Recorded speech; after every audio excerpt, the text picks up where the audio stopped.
Connor's Conservatism Corner. Connor's Conservative. Yeah. What's the last word? Corner. Corner. Yeah. Okay, so he represents Connor's Conservative Corner. At some point, we're going to give Connor a chance to ask a question because he's an official blogger.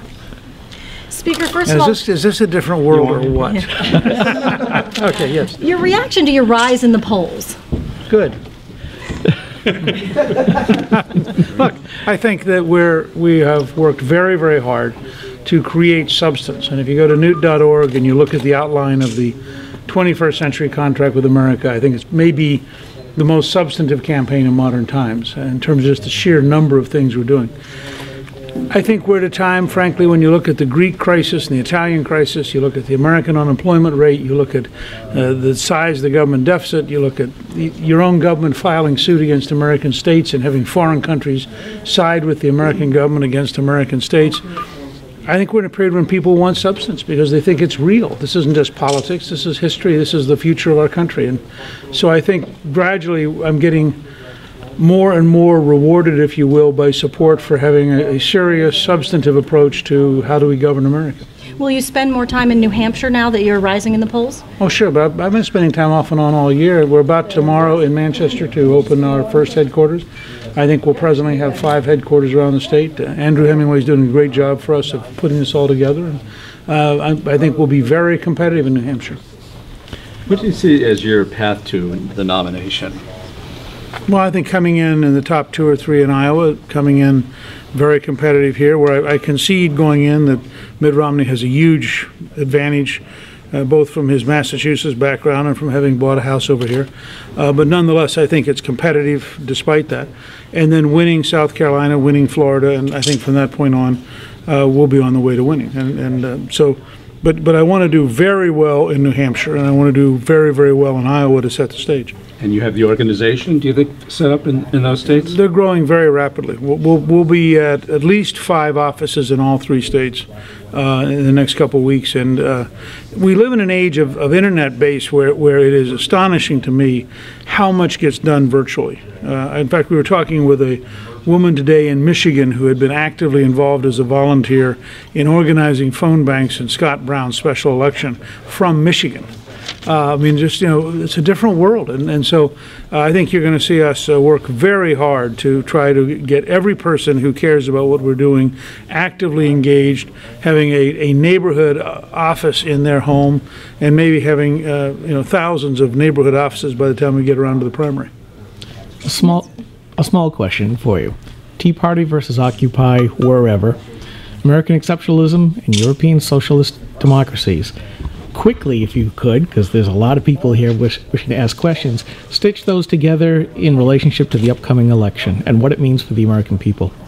Well, I think we've seen the evolution of the Occupy Wall Street group as a more and more radical, more and more anti-American model. I mean, the idea that we're divided into the 99% and the 1% is antithetical to everything in American history.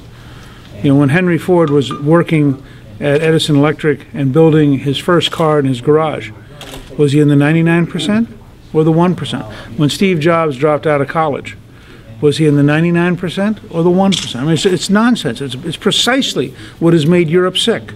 The Tea Parties, by contrast, work very hard to understand the Declaration of Independence and the Constitution and to try to figure out how do we get back to constitutional government, which I think is a good thing.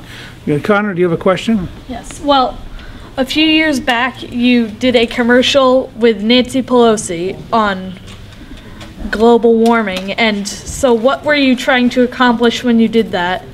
Were you simply trying to reach across the aisle, or did you genuinely believe in that scientific theory, if you will? For this, I recognized you. That's very good. That's a very good question, and you stated it very well. First of all, it's probably the dumbest thing I've done in recent years, because Nancy Pelosi became so radioactive, it didn't matter why I did it. It was just dumb, okay? And you'll learn occasionally, Connor, that there are moments in life when you look back and you go, boy, I wish I hadn't done that. Second, I am totally opposed to cap and trade, which was the big fight. I opposed it in the Congress. In fact, you can go on YouTube and you'll see my testimony, which was the same day as Al Gore. in front of the same committee. It was a lot of fun. I mean, he got to go in and to give his version of reality. I went in and gave mine afterwards and sort of took apart his. What reality? Right, that's exactly. And I then helped lead the fight through American Solutions to stop it in the Senate, and we successfully stopped cap and trade, which would have been a radical shift of power to bureaucrats to cripple our economy. On the issue of climate change, I used to be I am an amateur paleontologist. I once wanted to actually be a vertebrate paleontologist before I decided to get into public life. The climate's been changing for all the history of the Earth. I mean, 11,000 years ago, for reasons we don't understand, the Gulf Stream stopped. For 600 years, we had a little ice age in Europe. And then the Gulf Stream started. We don't know why it started. We don't know why it stopped. And so you've got to look at what all the factors are. I do, and this is where I get in some trouble with some of my conservative friends, I do take seriously the National Academy of Sciences. And if you have a substantial number of scientists who say, look, you got to look at this, I'm not prepared to write them off and say science doesn't matter. But you also have a significant minority of scientists who say this is not true. So in my mind, it's really up in the air exactly what's happening with climate and exactly why it's happening.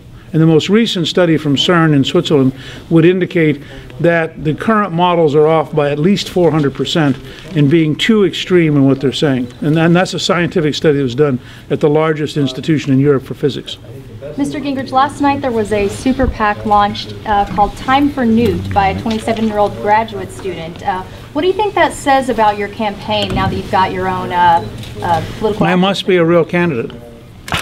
I mean, the way Washington keeps score, if you don't raise lots of money, you're not a candidate, even if you are. And if you don't have a super PAC, you're not a real candidate, even if you are. And again, legally, of course, there's a barrier, and I can't have any direction or be involved in them. I will say this generically.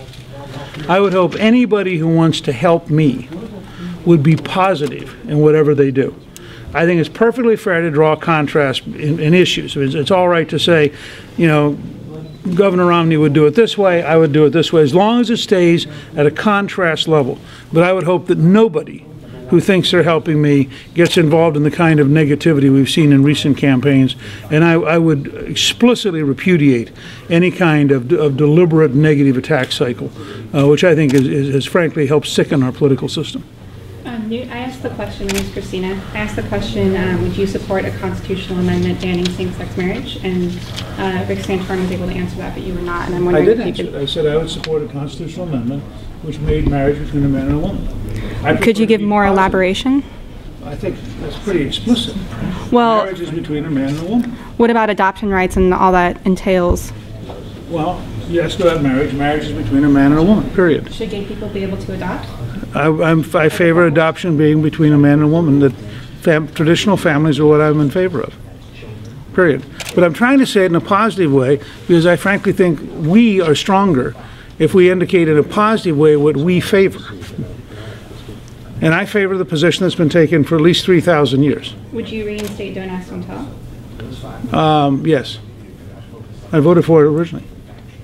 And I agree with things that Rick and others have said, that we shouldn't run the U.S. military as a social experiment. The purpose of the U.S. military is to win wars. One more question. You've talked on many occasions about firing Ben Bernanke. How would you do that? The president doesn't really have the authority As president, I would submit on the first day a bill to Congress asking that they pass it, ending his term immediately, and creating an interim term for a new chairman. It's an independent agency, though. It's an independent agency. It's a creature of the U.S. Congress and the President. It exists at the sufferance of the U.S. Congress and the President, and the Congress can change the terms of the chairman anytime it wants to if the President signs the bill. Okay. Thank you all very, very much. I thought it was a great forum. A lot of fun. Thank you.